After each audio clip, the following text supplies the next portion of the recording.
welcome everyone. Before we even start, do yourself a massive favor and hit that like and subscribe button right now. Definitely do that. Seriously, you are going to want to be subscribed for this one. Today's deep dive is reviewing an incredibly provocative, ultra-long, and undeniably incisive new ebook that has just been lighting up the internet. It really has. Right off the bat, I want to tell you to check Amazon Kindle and Google Play Books to buy this book for yourself so you can follow along with the data we are about to discuss. And make sure you go follow the author at Conrad Riker at Substack. It is definitely a text that demands a much closer look. I mean, the scale of the argument being made here is sweeping. Sweeping is the perfect word for it. The book is called Memory Hole: How Feminism and Cultural Marxism Rewrite History to Remove God, the Father, and Virtues by Conrad Riker. Right. Now, to give you some necessary context, this book is explicitly written for and targeted at men's rights activists, red-pilled men, and those generally tuned into the manosphere. Its core premise is all about understanding the deep history of our fundamental institutions. Education, law, tech, religion. Exactly. Understanding them before they were, as the author claims, systematically captured by feminists and cultural Marxists. And we need to lay down a very clear disclaimer for you right here at the start. The material we are unpacking today is highly politically charged. Highly. It touches on the most deeply polarizing issues of our current cultural moment. Completely polarizing. It is guaranteed to make a lot of people very uncomfortable. Exactly. Because of that, our mission today is not to endorse or validate these viewpoints. We are absolutely not taking a political side here. No, not at all. Nor are we here to condemn it. Our role is simply to act as your impartial guides. We are here to impartially unpack the fascinating, complex, and highly controversial arguments the author makes. We just want to help you understand exactly how this specific worldview is constructed based on the text Riker has written. Right, what the underlying mechanics of his theory actually are. Okay, let's unpack this, starting with the title itself, the concept of the memory hole. Have you ever noticed how historical narratives seem to be shifting rapidly? Yeah, constantly. You know, the stories of exploration, invention, and leadership you were taught in school versus what is being aggressively pushed into the mainstream right now. Right. Well, Riker claims this isn't just a natural generational evolution of how we view history. From his perspective, it is a deliberate, engineered erasure of men. He introduces this concept of the memory hole as an overarching theme of digital and cultural erasure. And to start his argument, he points a massive finger directly at Silicon Valley, specifically tech giants like Google, and introduces what he calls the doodle doctrine. Yes, the doodle doctrine and the representation override principle. Let's take a step back and look at what this actually means mechanically. Riker is focusing on Google Doodles. The little cartoons on the search page. Right, the illustrations or animations that replace the Google logo on its search homepage to celebrate holidays, events, or historical figures. Now, to the average person, these might just seem like fun little educational cartoons. Sure. But Riker argues that Google uses its daily doodles not to reflect the objective scale of historical reality, but to artificially invert it to serve a highly specific ideological agenda. Because the homepage of Google is arguably the most viewed piece of digital real estate in human history. Exactly. He argues that whoever controls that image controls the cultural memory of the populace. And he brings a ton of receipts, or at least his specific interpretation of the historical data to back this up. For example, he zeroes in on June 23, 2021. Okay.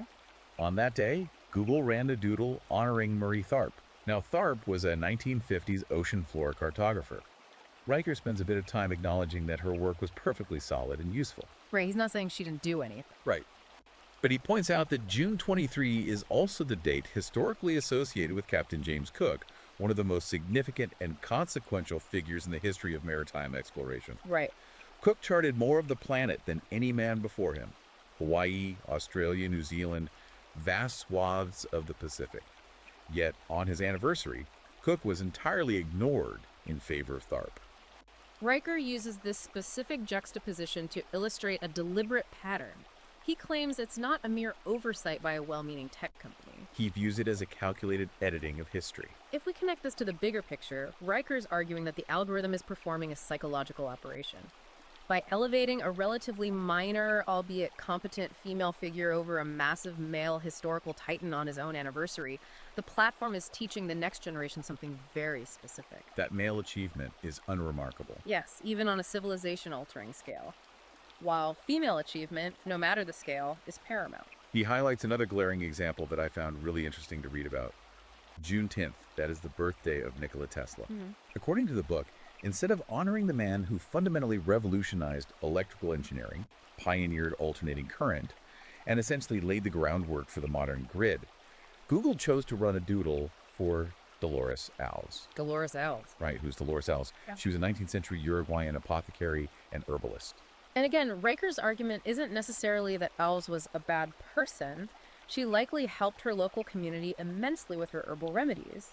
But the text points out the absurdity of the scale. Right, the scale. She didn't change the course of human civilization. Tesla did.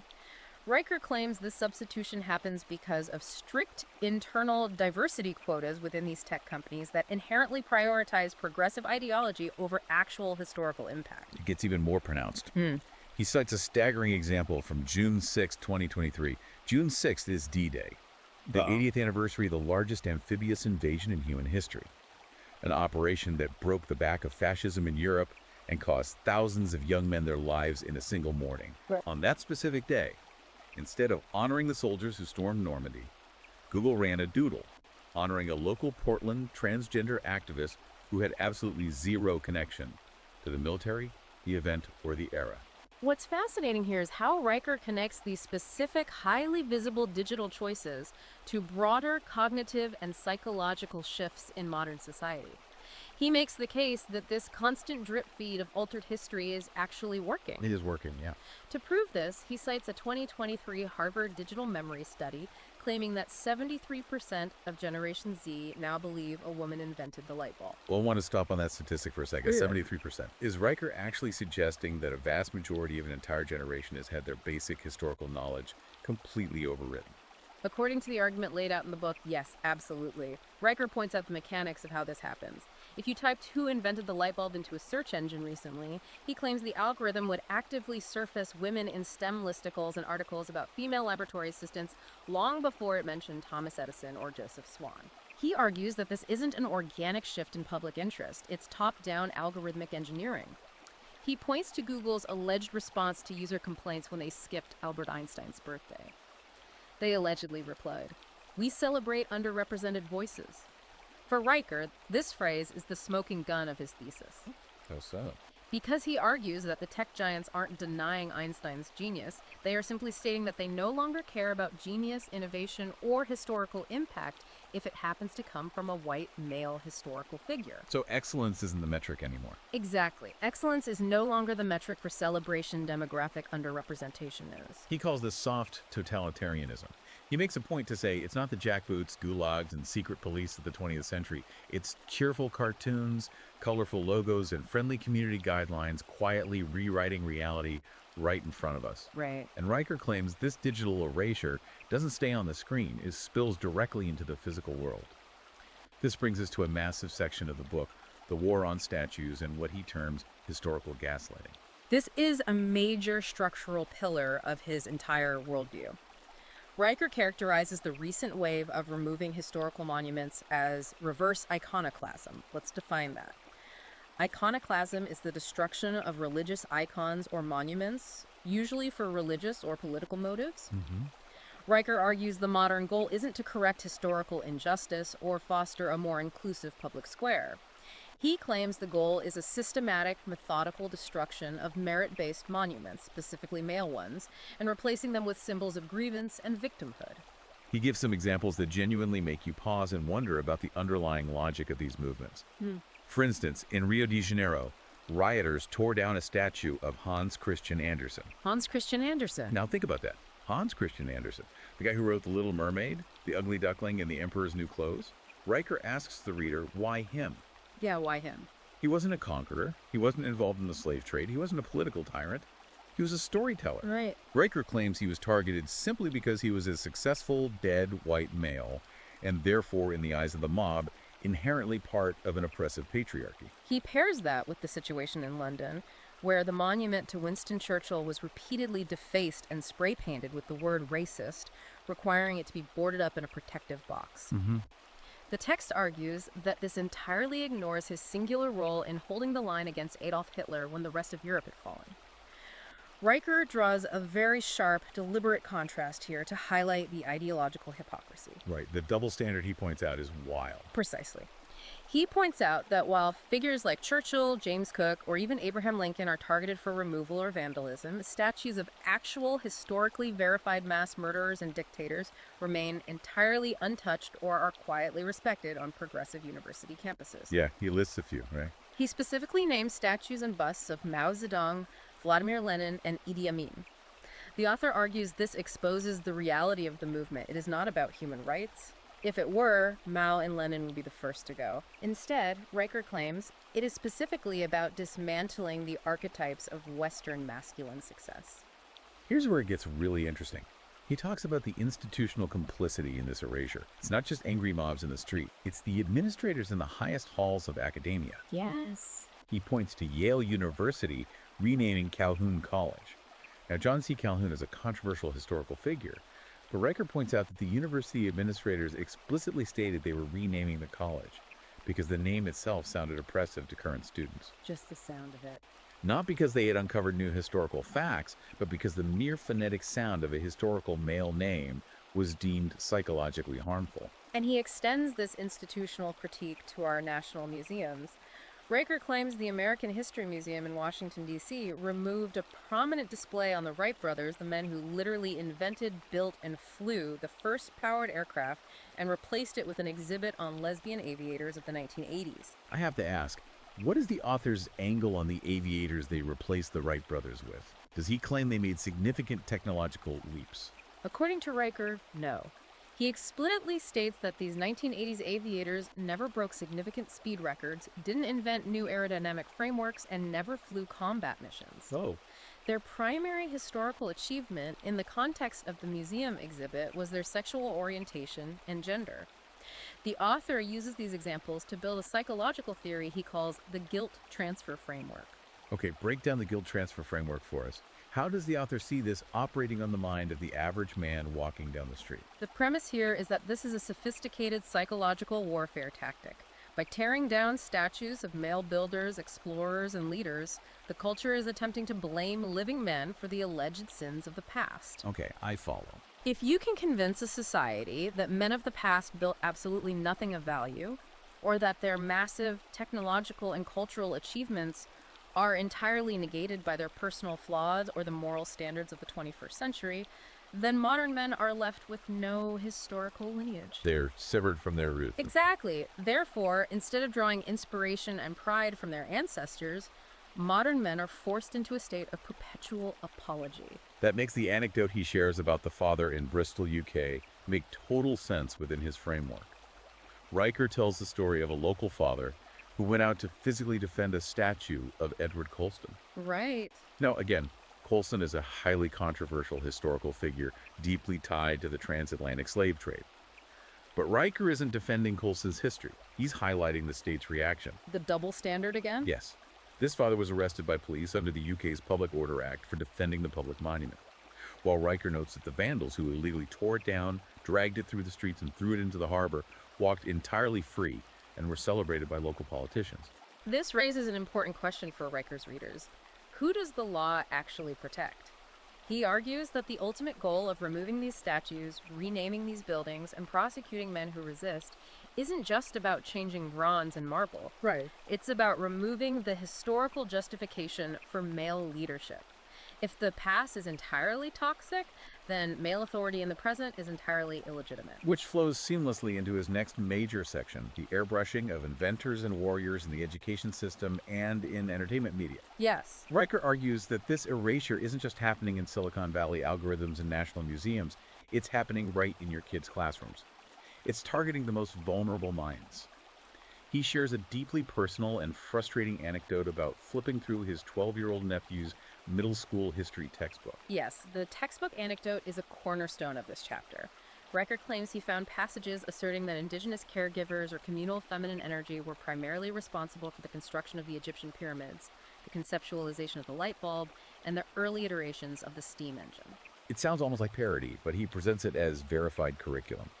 His nephew actually lost points on a history quiz for writing that slave labor and male architects built the pyramids. He lost points. The teacher physically crossed out the answer and corrected him, writing that modern historical narratives now reflect the impact of collaborative feminine energy. Wow. Riker uses this to illustrate a terrifying, point-verified, hard historical facts are being actively replaced with what he calls emotionally convenient fiction. He points to changes at the highest levels of scientific institutions as well. He brings up the Royal Society in the United Kingdom, one of the oldest and most prestigious scientific bodies in the world. Right. According to the book, the Royal Society issued commemorative stamps that replaced historical giants like Sir Isaac Newton and Charles Darwin with entirely fictionalized women. Yes. The example he gives is Dr. Amina Patel, quantum weaver. Riker absolutely mocks this. He writes that quantum weaver sounds like a trendy yoga instructor at a Silicon Valley corporate retreat, not a historical scientist who discovered the laws of motion or evolution. Exactly. He argues that the culture is so desperate to unseat male achievement that they are literally inventing fake women out of thin air, rather than teaching about real, impactful female scientists like Qianxiong Wu or Marie Curie. And why does the text claim they do this? Because, according to Riker, the real women of history don't fit the required modern narrative. Real female scientists worked incredibly hard, often in tandem with male colleagues, and succeeded through rigorous merit. Right, they actually did the work. They weren't perpetually oppressed victims, and they didn't rely on communal feminine energy. They relied on the scientific method. Riker argues the system prefers to invent a fictional quantum weaver because she can be perfectly molded to embody modern intersectional grievances. And this deliberate rewriting extends massively into entertainment media. Riker cites a Netflix series called She Made It. According to the book, this series tells the story of early electrical innovation, but essentially replaces Nikola Tesla with a fictional transgender woman from Detroit who allegedly harnessed electromagnetic fields through, and I quote, emotional resonance. He also mentions a BBC documentary series titled Her Story of Invention, which he claims credits the invention of the printing press not to Johannes Gutenberg, but to a fictional 15th century female scribe named Elspeth von Gutenberg, framing Johannes as merely a frontman who stole her ideas. Riker labels this the hero insertion pattern. It's a storytelling template where women are retroactively inserted into the center of massively complex, male-dominated achievements to create a fake sense of historical gender balance. But he notes they never retroactively insert women into historical atrocities or massive failures, only the triumphs. Exactly. And it's not just the inventors getting this treatment. They're doing it to the warriors, the men who bled for civilization too. This is where Riker's tone shifts from analytical to deeply indignant. He cites a highly concerning Veterans Affairs report claiming that 68% of aging World War II veterans feel a profound sense of shame or hesitation about wearing their service medals in public today. That's incredibly sad. The text argues this is because the prevailing culture has shifted so radically that their sacrifice is now viewed through a lens of toxic imperialism. He mentions a specific course at UC Santa Cruz, a gender studies class, that explicitly frames the D-Day invasion as an imperialist frat boy suicide mission. How should you really think about that? Yeah. Imagine looking a 90-year-old veteran in the eye, a man who watched his friends get cut down by machine gun fire on Omaha Beach to stop the Holocaust, and telling him his service was just frat boy imperialism. Riker argues that Hollywood is actively, gleefully participating in this sacrifice denial. The examples he pulls from modern streaming platforms are meant to show a complete detachment from historical reality. He points to a Hulu original movie called The Forgotten Front, which completely invents a black female sniper named Naomi Cross and frames her as the pivotal figure turning the tide at the Battle of the Bulge. Wow. Meanwhile, the film entirely ignores the real, documented heroes of that battle, like Medal of Honor recipient Audie Murphy. He also brings up a Netflix film called Apollo Her, which he claims completely cuts Neil Armstrong out of the narrative of the moon landing to focus the emotional core of the film on a fictional female astronaut named Erin Cale, who was silenced by the boys' club at NASA. Let's take a step back and look at what this actually means for the audience. This raises an important question for Riker. What happens to the psychology of young boys who consume this media and sit in these classrooms? Right.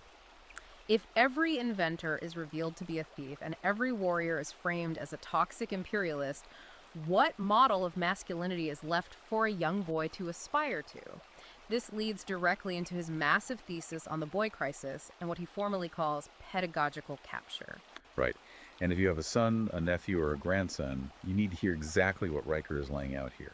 Riker argues that the modern education system fundamentally, structurally pathologizes natural male behavior. It treats boyhood as a disease that needs to be cured. He tells a heartbreaking story of a 6-year-old boy in an Ohio elementary school who was put on Ritalin. Why? Simply because he wanted to run around the playground during recess instead of sitting quietly in a circle and reading poetry. The medicalization of boyhood is a huge focus for the author. Riker backs up this anecdote with a staggering CDC statistic claiming that 30% of American boys are diagnosed with ADHD by the age of 12. 30%. The text asks us to consider, is it actually mathematically possible that 1/3 of all male children have a neurological disorder? Or is the system demanding a level of stationary compliance that is biologically unnatural for young males? Riker argues it's the latter. He claims that schools have meticulously created a school-to-activist pipeline. Okay, let's unpack this. How does this school-to-activist pipeline function, according to the book? From the author's perspective, this pipeline works by taking young boys whose natural energy, boisterousness, and competitiveness are treated as clinical disorders. They are medicated to sit still. Then, once they are compliant, they are forced to apologize for their biology. He claims boys are subjected to mandatory toxic masculinity modules, where they must publicly deconstruct their male identity and confess their inherent privilege. While the girls get something completely different. Exactly. Simultaneously, in the exact same schools, young girls are pulled into empowerment seminars, confidence circles, and given endless positive reinforcement about their gender. And the result of this? Riker claims it is causing a mass exodus. He points to the massive drop in male college enrollment, which has plummeted down to around 40% nationwide. He says boys aren't failing out. They are consciously disengaging because they realize the system is openly structurally hostile to them. Riker actually goes so far as to advise young men reading his book to skip the traditional college route entirely. Yeah, he pushes the alternatives hard. He points to the Peter Thiel Fellowship, which pays young entrepreneurs to drop out of school, and he heavily advocates for trade schools, coding boot camps, plumbing, and physical apprenticeships. He argues that modern universities are no longer places of learning, but ideological debt traps designed to break the male spirit while extracting their future wealth. Riker describes the ultimate result of this educational capture as a misandrist double bind. Let's define what a double bind is. It's a psychological dilemma in which an individual receives two or more conflicting messages, with one negating the other. Right. Society tells young men they must be strong, they must provide, they must protect, and they must lead. But the moment they exhibit the traits necessary to do those things, competitiveness, stoicism, aggression, decisiveness, they are immediately labeled toxic, domineering, or patriarchal. Exactly. But if they do the opposite, if they show vulnerability, if they cry, if they step back and refuse to lead, they are deemed weak, pathetic, and undateable. Precisely. Riker argues there is absolutely no way for a man to win in this current cultural framework. It is a rigged game designed to produce anxiety and paralysis. So what does this all mean? How did the culture get to a point where this double bind is enforced so fiercely and with such emotional intensity? Well, Riker makes what is arguably his most provocative and controversial claim in the entire book right here. It is definitely the most debated section. He argues that modern progressive and feminist activism isn't purely a philosophical or ideological movement. He claims it is heavily fueled by neurochemistry. He calls it chemical activism. Yes, this is where Riker connects macrocultural trends to micropharmacology. It is a highly debated assertion. He cites a 2023 medical statistic claiming that 18% of American women are currently prescribed and taking antidepressants, specifically SSRIs. Wow. He notes that this is nearly double the rate of men. He takes this data and proposes a radical theory he calls the estrogen SSRI feedback loop. Let's get into the mechanics of this because it's wild. Yeah. He argues that SSRIs essentially mute the prefrontal cortex. The logical center. Right, the prefrontal cortex is the part of the brain responsible for logical nuance, future planning, and impulse control. At the same time, he claims these drugs amplify the amygdala, which is the primitive fear, anxiety, and rage center of the brain. When you combine this chemically altered brain state with natural estrogen fluctuations, he claims it creates a self-sustaining biological rage engine. It replaces the capacity for rational, nuanced debate with rigid, aggressive, and highly emotional binaries. To illustrate how this looks in the real world, Riker pulls examples from internet culture. He uses a viral Reddit thread from a man describing what he called his girlfriend's Prozac tantrum. In the story, the girlfriend allegedly screamed at him for 45 uninterrupted minutes, using high-level academic jargon about internalized patriarchy and systemic oppression, all triggered over a minor household chore. Just a chore. Right. Later, she allegedly apologized and blamed the outburst entirely on her recently increased dose of fluoxetine. He backs this up with a personal anecdote, too. He describes being at a tech conference where a female academic began literally screaming at him during a Q&A session. He says he merely asked a highly technical question about her data, and she exploded, calling his questioning colonizer energy and intellectual violence. Wow. Riker notes that later that evening, she proudly tweeted that she was riding an estrogen surge plus Zoloft and didn't care who she offended. Riker uses an analogy here that is crucial to understanding his perspective. He views this extreme emotional volatility not as a valid political stance, but as a neurological glitch. He calls it pharmacological projection. His thesis is that society is currently taking the chemical side effects of a heavily medicated demographic and celebrating those side effects as a moral and cultural revolution. And again, to remind you, as we guide you through this dense text, we are impartially unpacking Riker's claims. We're not doctors and we're not validating his medical theories. But to understand the book, you have to understand that he is asserting that the loudest, most aggressive voices in modern feminism are literally being chemically turbocharged. Right, that's his core argument there. He believes this medication makes them hypersensitive to perceived slights and completely incapable of rational de-escalation. And this, he argues, has terrifying real-world consequences for men trying to navigate the workplace and interpersonal relationships. Which brings us precisely to the real-world execution of these cultural shifts, what Riker calls the victimhood industry and the death of chivalry.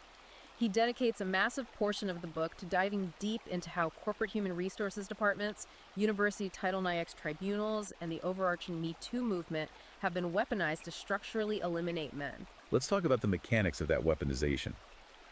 Riker outlines a process he calls the victim triad.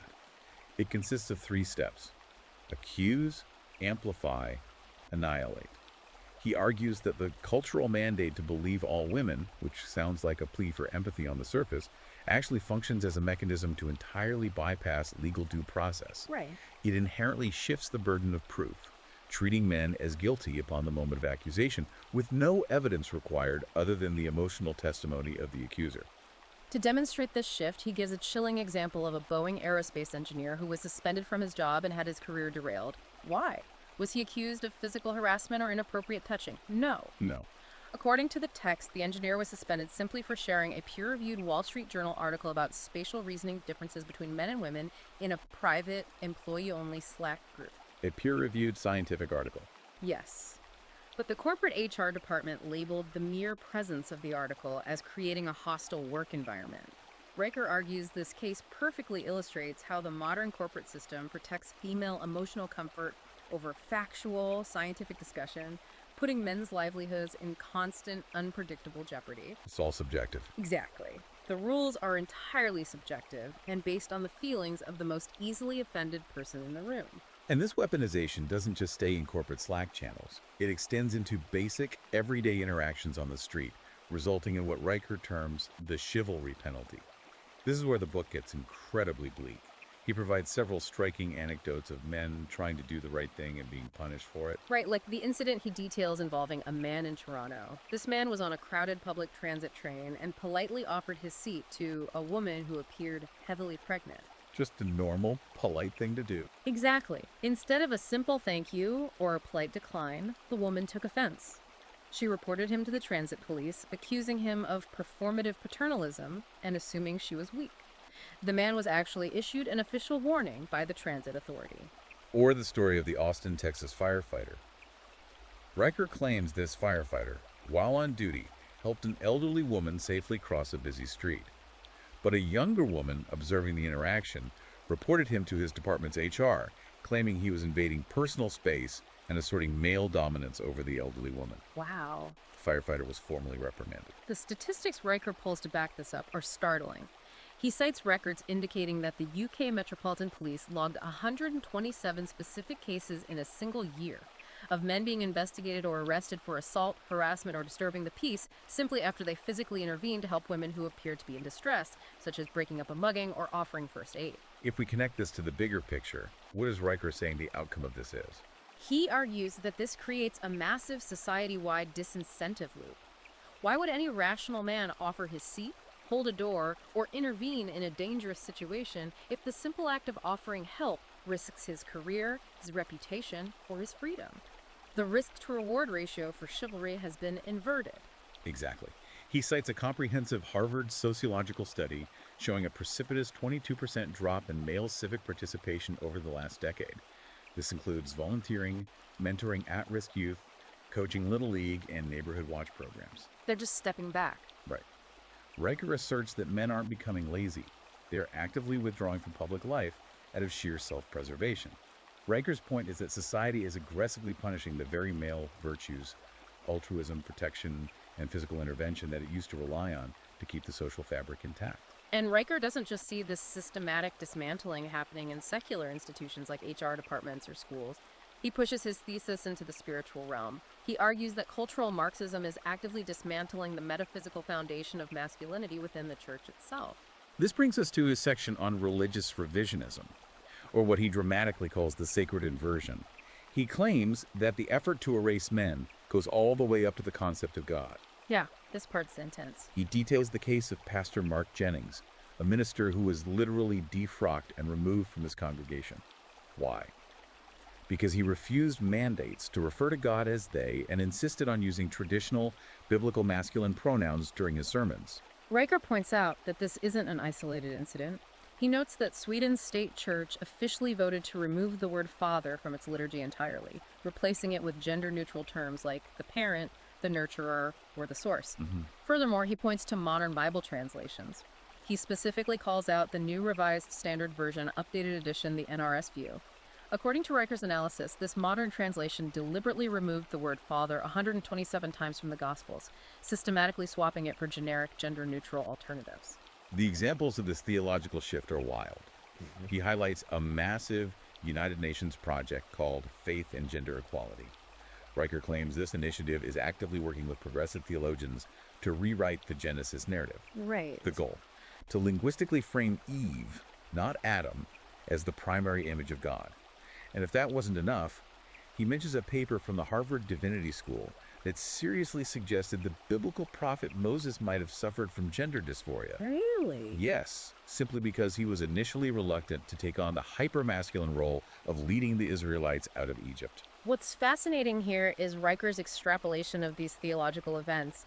He speculates that this is not just an academic exercise, it is a deliberate psychological strategy. Let's break down the logic of the book.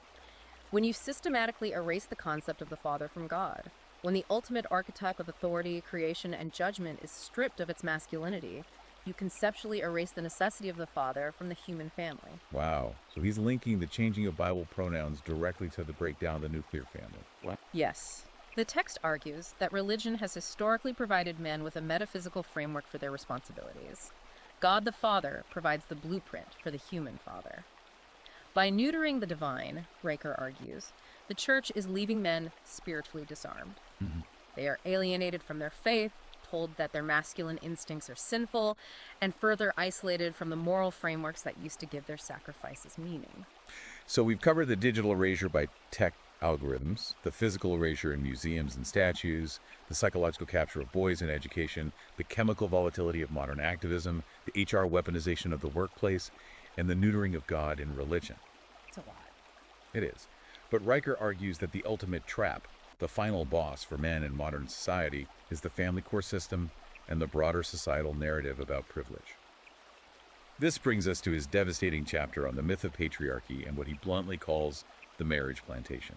In this section, Riker vehemently and systematically dismantles the mainstream idea of systemic male privilege. To do this, he leans heavily on the work of Warren Farrell. Now, for those who don't know, Warren Farrell is a fascinating figure. He was originally a prominent feminist in the 1970s, serving on the board of the National Organization for Women, before fundamentally shifting his views and becoming one of the founding fathers of the modern men's rights movement. Right. Riker uses Farrell's concept of the power paradox. I want to stop and define the power paradox, Yeah. because it's central to Riker's argument.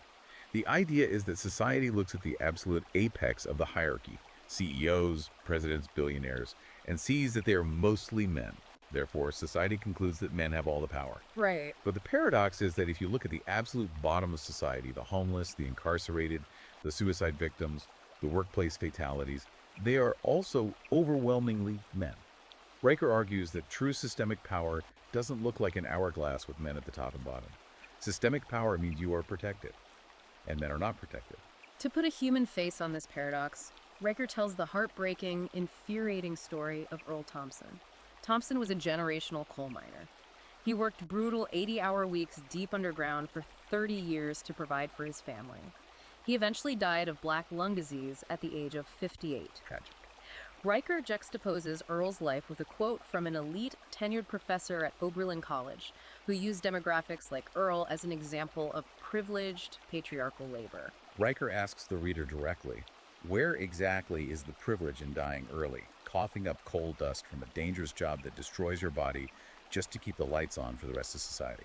He backs up this emotional story with incredibly stark statistics. The book claims that 97% of all combat deaths in history are male, 93% of all workplace fatalities are male, 80% of all homeless individuals dying on the streets are male. Those numbers are just staggering. Riker argues that the patriarchy, if it exists at all, doesn't hand men power.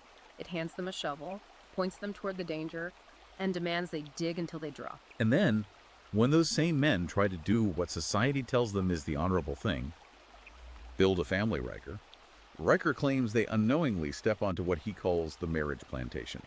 That is a highly controversial term, but he uses it to describe a system of indentured servitude. He cites CDC data showing that nearly 90% of all college-educated divorces are initiated and filed by women. He directs intense criticism at the legal frameworks governing domestic life, specifically attacking the Duluth model. Let's explain what that is.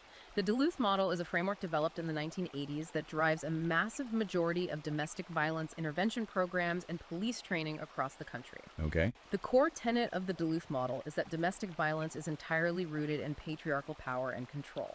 Riker argues this model is inherently flawed and biased because it treats men as the default perpetrators and women as the default victims in almost every domestic dispute. Right, often mandating the arrest of the male, even if he was the one who called the police. He also dives deep into family court precedent, highlighting cases like Dubé v. Wells to illustrate what he terms asymmetrical reproductive rights. Here's where it gets really interesting. This is a complex legal argument. Riker asserts that in the modern era, women have absolute total reproductive choice. If a pregnancy occurs, the woman has the legal right to choose abortion, to carry the child to term, or to abandon the child safely under safe haven laws without any financial penalty. Right. Men, however, have zero legal choice after conception. He calls it reproductive conscription. The moment conception occurs, the man is legally and financially bound to the outcome of the woman's choice for 18 years. Riker argues that family courts treat men as little more than walking ATMs, enforcing massive child support and alimony payments regardless of the circumstances. Yeah. Even if the man was lied to about birth control, even if he begged to be a father and was denied joint custody, the state will garnish his wages and throw him in prison if he fails to pay. He argues the system extracts male resources while completely denying them paternal authority. So, after laying out this massive multi-front war on men standing algorithms, history, education, neurochemistry, corporate HR, the church, and the family courts, what is the conclusion? How does Riker say men are actually responding today? Do they just give up? According to the book, no. He claims we are currently in the middle of a massive silent pushback that he calls the Great Awakening. Men aren't just taking this lying down, and they aren't engaging in the political system that they believe is rigged against them. They're doing something else entirely. Instead, they are simply walking away and rebuilding. They are reclaiming male spaces. He details an incredible explosion of men's groups operating entirely outside the mainstream gaze. He talks about the Iron Brotherhood in Nashville. This started as just a group of guys meeting up to lift weights and do fitness training. But as the culture deteriorated, it evolved. Now they do tactical neighborhood patrols, training together to protect their communities because they no longer trust the police or the state to do it. He also highlights the Friday Fire Circle in rural Idaho. This is a network where men meet weekly, completely off the grid, out in the woods. They build fires, share physical skills like carpentry or hunting, and mentor younger men who lack fathers. That sounds pretty powerful. And crucially, Riker notes, they do this without any female presence, HR oversight, or institutional permission. It is a return to primal, unfiltered male bonding. And he talks about the rise of silent hikes, where massive groups of men gather just to walk for miles in nature together, completely unplugged from their phones and the cultural noise. Riker argues that this underground movement is a direct biological reaction to mainstream hostility. When the culture tells you that you are toxic, you leave the culture. He gives a great example of the mainstream trying to crush this. He talks about a slickly produced Netflix documentary called The Man Card, which was explicitly designed to paint men's rights activists and traditional masculinity as dangerous, toxic extremism. But Riker notes the attempt completely backfired. The public backlash was massive and instantaneous. Men organized online and drove the film's rating down to a 1.8 on IMDb. Wow. They flooded the reviews, not with angry threats, but with articulate takedowns of the film's biased statistics, exposing it as blatant propaganda. It showed that men are no longer passively consuming the narrative, they are actively dismantling it. He also tells the story of John Klein, a former steel worker who started what he calls the Silent Sacrifice Tour. Klein was disgusted by the attempts to rewrite history, so he spends his own money traveling the country to locate unmarked or neglected graves of WWI and WWII veterans. That's amazing. He cleans the headstones, plants flags, and honors their memory. Riker frames this as a direct physical pushback against the National Park Service, which he claims is busy trying to rebrand historical battlefield exhibits into sanitized concepts like caregivers in conflict. Klein is literally preserving the memory hole from swallowing these men. And perhaps the most telling example of how terrified the establishment is of this awakening is what Riker claims happened in Europe. The book states that the French government actually passed a sweeping piece of legislation, the Loi de l'égalité historique, or the Law of Historical Equality, Right. specifically to ban Riker's book and similar texts because they allegedly overemphasized male achievement to a degree that was deemed a threat to public equality. So what does this all mean? What does all of this mean for you, the listener? The overarching argument Riker is making in this final section is that censorship is actually the absolute best marketing. By pushing men out of mainstream universities, banning them from legacy media platforms, and demonizing them in the public square, the system hasn't defeated men at all. If we connect this to the bigger picture, the system has simply driven men underground and made them vastly more resilient. It has pushed them to alternative, uncancelable platforms like Rumble, Substack, and X. Right. It has forced men to forge stronger, tighter, decentralized brotherhoods that the establishment can no longer monitor, tax, or control. Riker's entire thesis is that history, culture, and our fundamental institutions have been systematically hijacked and rewritten to establish a gynocentric society, one that extracts resources and physical protection from men while denying them any respect, peace, or authority. But the unintended consequence is that men are waking up to the game. It is a massive, unyielding, and exhausting thesis. We've covered how Silicon Valley algorithms hide inventors, how museums replace aviation pioneers with fictionalized activists, how schools drug little boys just for having energy, how HR departments criminalize chivalry, how family courts financially trap fathers, and how the church is literally rewriting the Bible to neuter God.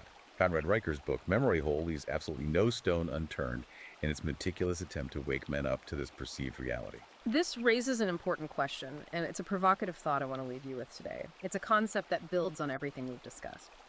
If Riker is right, if society really is methodically punishing, taxing, and medicating the very traits like stoicism, physical bravery, competitiveness, and the protective instincts that historically built and maintained civilization, what happens when the breaking point is reached? Right. What happens to the physical and social infrastructure of our world, the power grids, the supply chains, the water systems, the military, when the men expected to quietly build and maintain it all decide to just permanently walk away? What happens when millions of men completely withdraw their labor, their ingenuity, and their protection to build their own silent sanctuaries off the grid? It's a scenario straight out of Atlas Shrugged, but Riker is arguing it is happening right now in real time. That is a chilling and absolutely fascinating question to ponder. And that is exactly why we want you to explore these arguments for yourself. Do not just take our word for it. Go to Amazon Kindle and Google Play Books right now to buy the ebook Memory Hole. Read it, look at the data, the historical shifts, and the arguments firsthand. And be sure to follow the author, Ed Conrad Breicher, at Substack to keep up with his ongoing research. And before you go, please hit that like and subscribe button to support the deep dive and help us beat the algorithm. Thank you for joining us on this incredibly heavy journey. We'll see you next time.